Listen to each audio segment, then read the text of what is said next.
Hey everyone, welcome back to another episode of Already Overbooked. And today we're diving deep, and I mean deep, into a book that leans into the weird, the intensity, the surreal. I'm talking about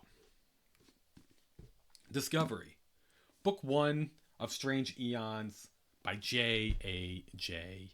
Minton. This is the kind of novel that dares you to keep up. It is an alternative history set in the early 90s with a washed up TV host trying to revive his career and somehow ends up exploring consciousness, cosmic horror, and the very fabric of human belief. It's ambitious, it is sprawling, and a little unhinged.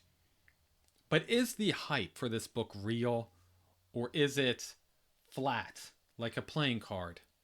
Let's go through and talk about it. So I want to go through and talk about the plot. The setup sounds, as I mentioned, almost absurd. It's about a disgraced game show host named Manny De Martini who plans a comeback stunt, a televised dive into a sunken city beneath the South Pacific. But what he uncovers down there isn't just ruins, it's something ancient, it's something that remembers. From there, the story is fractured across continents, across consciousness, and we meet a scientist questioning her faith, a nun losing hers, and then a handful of broken people just trying to understand an awakening that should have just honestly stayed buried. And as the world begins to unravel under this strange situation, the novel grows wider and stranger and more profound. It's part cosmic horror, part speculative fiction, and part existential reflection on how small humanity really is when the universe decides to look back. Let's jump into the writing style of J.A.J. Minton. They are a writing trio.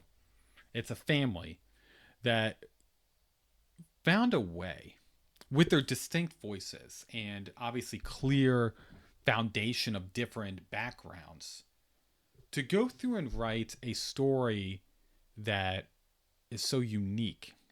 It's so devastating in a really different, fantastic way. The prose in this is very cinematic, it is relentless, but layered with poetic flashes that feel dreamlike. There's an energy of this story that reminds me of Guillermo del Toro's The Strain, Stephen King's The Stand, blended with that cosmic weirdness in The Adversary Cycle by F. Paul Wilson. The structure is unconventional. It feels to me part documentary script, part journal entries, and part traditional narrative. Some chapters feels like found footage, others feel like a confessional.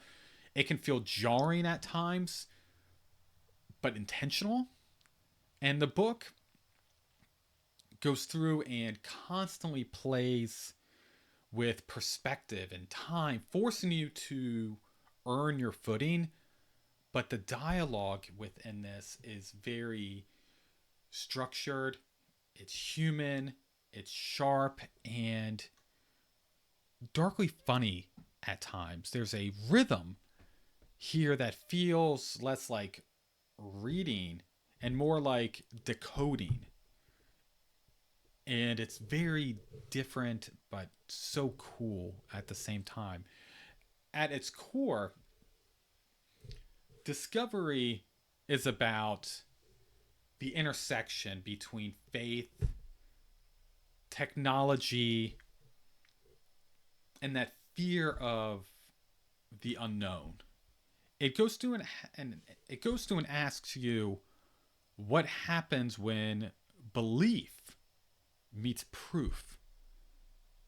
What happens when humanity sees something it cannot explain? And what if that something has been waiting for us to look? Thematically, it's a collision of that old and new, that ancient gods and that modern science, religion versus data, myth and media. But the Mintons threads this cosmic horror through the lens of human ego. As humans, we think we're explorers, but maybe we're just the latest experiment. At its tone, it is bleak, it's hallucinatory, but there's beauty in this madness.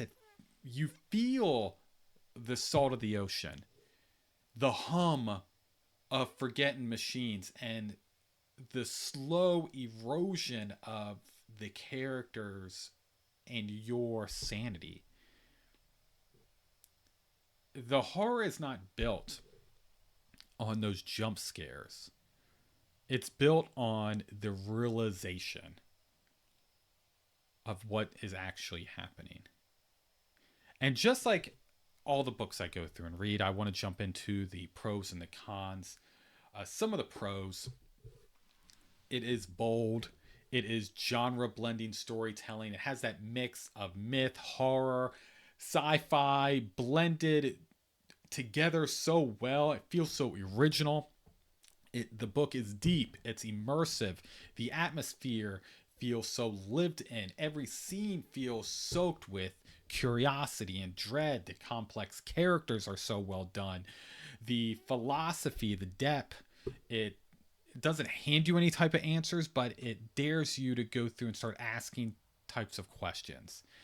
It is beat after beat so good.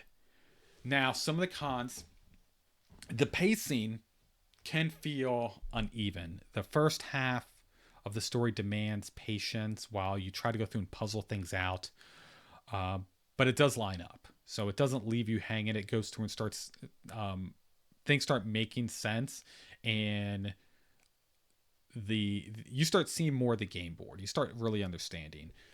Some people might feel that the ending just doesn't explain everything. Again, this is book one in the series, so it's not going to go through and explain everything that's happening all in book one. So you got to read and continue to figure out what else is going on.